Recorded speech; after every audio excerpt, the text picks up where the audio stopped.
GamesWeasel.com.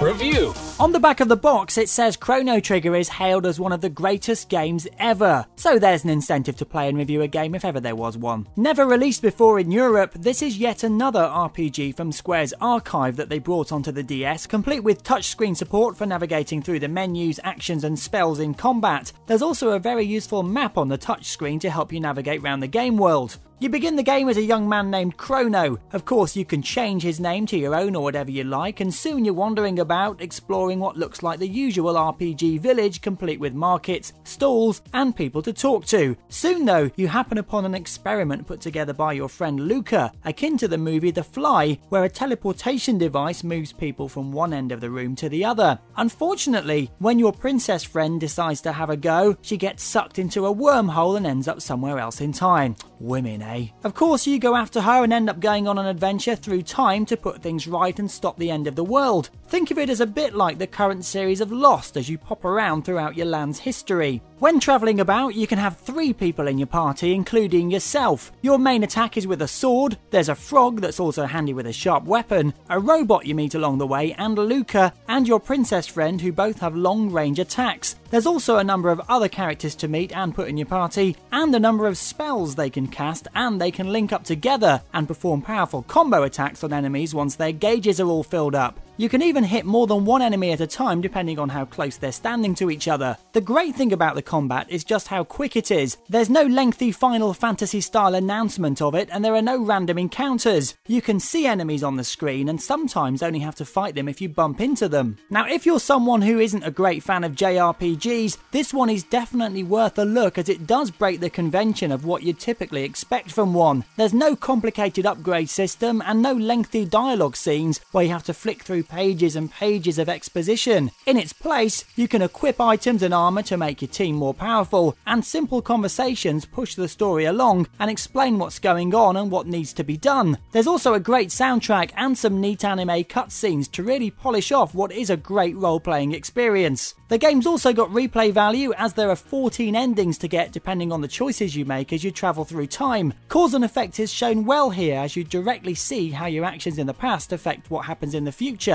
If you're looking for a new game to keep you amused for hours and hours on end on your DS before Pokemon Platinum takes up all your time, here it is. Chrono Trigger gets a classic 9 out of 10. You've been watching a review from Games Weasel. If you want to get the show each week, which includes video game reviews, news, previews, competitions and special features, then head over to GamesWeasel.com for our video podcast, Games Weasel TV. GamesWeasel.com.